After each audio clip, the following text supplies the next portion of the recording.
جسم مبارک میں علماء نے لکھا رسول اسلام کے 24 معجزات کا، جہاں سے بھی رسول خدا گزرتے تھے سر پہ ایک ابر رہتا تھا، ایک بادل رہتا تھا، کیونکہ خالق کو یہ برداشت نہیں تھا کہ ان کے سائے پہ کسی کے پاؤں آ جائیں، ان کے سائے پہ بھی کسی کے پاؤں نہ آئیں۔ اب اگر کبھی کسی نواسے کو کاندھوں پہ سوار کریں تو پھر ماننا پڑے گا خالق کی اجازت تھی۔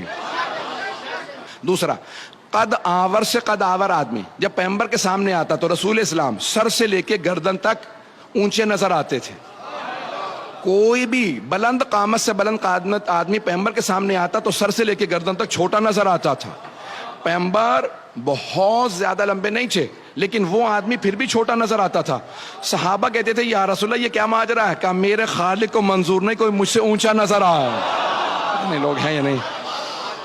یہ دوسرا معجزہ بھی میں نے صرف پیش کیا ہے۔ تیسرا معجزہ علماء نے لکھا ہے، کہا کہ آپ کا جو پسینہ تھا اس سے خاص خوشبو آتی تھی جو نہ کسی گلاب میں تھی، نہ کسی پھول میں تھی، نہ کسی عطر میں تھی۔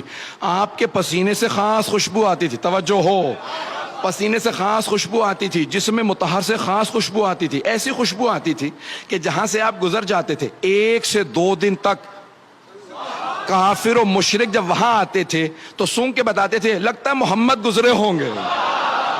تو دوسرا پوچھتا کیسے معلوم؟ کہ وہ جو خوشبو ان کے بدن سے آتی ہے نا وہ اس جگہ سے آ رہی ہے۔ کہ جسد مطہر سے خوشبو آتی تھی۔ ایک اور کہ جب راستے پہ چلتے تھے تو بعض اوقات کچے پہ چلتے تھے، گارے پہ، ریت پہ، مٹی پہ چلتے تھے، قدموں کے نشان نہیں بنتے تھے، اور بعض اوقات چٹانوں پہ پاؤں رکھتے جاتے تھے، نشان بنتے جاتے تھے۔ اب سمجھ میں آئے یہ قدم گاہ کے نشان کیوں ہیں؟ کہ بعض اوقات پاؤں چٹانوں پہ رکھتے تو نشان بنتے چلے جاتے۔ تو بعض علماء نے لکھا کہ اگر بعض صحابہ نے سوال کیا یا رسول اللہ بعض اوقات ہمیں لگتا ہے کہ آپ مٹی پہ نہیں چل رہے ہیں، اس سے اوپر چل رہے ہیں، آپ کے نشان نہیں بنتے اور چٹانوں پہ نشان بنتے چلے جاتے ہیں بعض اوقات، یہ کیا وجہ ہے؟ کہا میں اختیار رکھتا ہوں جہاں چاہوں میرے قدموں کے آثار باقی رہیں۔ ارے جسے قدموں کے آثار پہ اختیار ہو کیا دلوں پہ اختیار نہیں ہوگا؟ تو کہا کہ اور کیا معجزات ہیں؟ کہ جناب سرور کائنات کی پیشانی سے خاص نور نکلتا رہتا تھا، خاص نور نکلتا تھا پیشانی سے۔ توجہ ہے میرے ساتھ مجمع کی؟ کہ یہ 24 معجزہ میں سارے نہیں پیش کر رہا ہوں، جلدی پیش کروں گا۔ کہ جس میں مبارک سے خاص پیشانی سے خاص نور نکلتا تھا، آپ کے بال اور ناخن بڑھتے نہیں تھے، بال بڑھتے نہیں تھے، جیسے تھے ویسے ہی رہتے تھے۔ صرف ایک مرتبہ سر کے بال حجۃ الوداع کے موقع پہ سر منڈوایا تو سارے صحابہ نے آپ کے منہ مبارک، فارسی میں منہ کہتے ہیں اسی لیے منہ مبارک کہا جاتا ہے، پیغمبر کے بال نہیں کہتے، منہ مبارک کہتے ہیں۔ تو صحابہ کرام نے سارے کے سارے پیغمبر اسلام کے مبارک آپس میں تقسیم کر لیے اور وہ فرماتے تھے ہم ہاتھوں پہ رکھ کے جب دعا مانگتے تھے دعا قبول ہوتی تھی۔ توجہ توجہ، سارے مجمع کی توجہ ہو۔ ماننے پہ آتے ہیں تو منہ کو مان لیتے ہیں، بال کو مان لیتے ہیں، اور نہیں ماننے پہ آتے تو آل کو نہیں مانتے۔ تو منہ مبارک یہاں تک لکھا ہے کہ سرور کائنات جب وضو کرتے تھے تو صحابہ وضو کا پانی بہنے نہیں دیتے تھے، یہاں تک کہ خود شیخ مرتضیٰ مطہری نے بھی لکھا، بڑے بڑے علماء نے لکھا، صحابہ کرام فوراً ظرف لے کے آتے، برتن لے آتے، کہ پیغمبر کے وضو کا پانی گرنے نہ دینا۔ جب پیغمبر وضو کر رہے ہوتے تھے تو وہ فوراً ظرف نیچے رکھ دیتے، یہ پیغمبر کے بدن سے مس ہوا پانی ہے، لے جانا، بیماروں کو پلانا، شفا مل جائے گی۔ تو صحابہ کرام تبرکن پیغمبر کے بدن سے مس ہوا پانی لے جاتے تھے، تبرکن۔ تبرک کے منکروں کو بتا دیجئے صحابہ تبرک کو مانتے تھے۔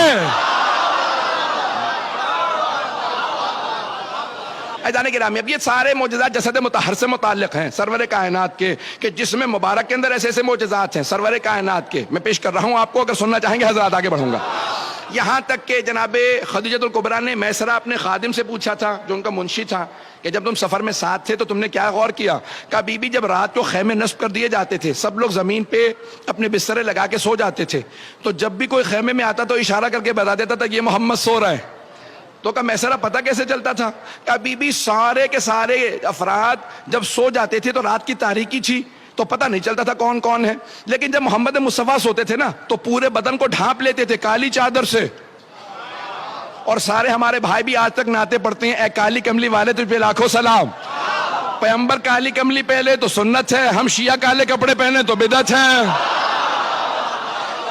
بھائی توجہ توجہ توجہ، وقت نہیں ہے نعروں کا، میں بہت تیزی سے چل رہا ہوں. تو اب یہاں پہ سارے کے سارے افراد بولیں گے، مجھے پورا یقین ہے، جملہ پیش کر رہا ہوں کہ پورے بدن کو ڈھانپ کے کالے رنگ کی چادر اوڑھ کے پیغمبر سو جاتے تھے، پورا بدن ڈھانپ کے سوتے تھے، پورا بدن ڈھانپ کے سوتے تھے. پھر بھی ہم دیکھ کے بتاتے تھے یہ محمد سو رہے ہیں. بی بی نے کہا کیسے پتا چلتا تھا؟ میں سرا کیسے پتا چلتا تھا؟ کہ بی بی جب سارے سو رہے ہوتے تھے تو وہ سب کے سب تاریکی میں ہوتے تھے، لیکن جب محمد مصطفیٰ سوتے تھے تو ان کے بدن سے نور چھن چھن کے نکلتا تھا، کالی چادر سے بھی نور باہر آ رہا ہوتا تھا. ہم نور دیکھ کے بتا دیتے تھے یہ محمد سو رہے ہیں. تو اب مجھے کہہ لینے دیجئے، اگر پیغمبر کو شب ہجرت کسی کو اپنے بستر پہ سلانا ہو تو کسی ایسے کو سلائیں گے جس کے جسم سے ویسا ہی نور نکلتا ہو.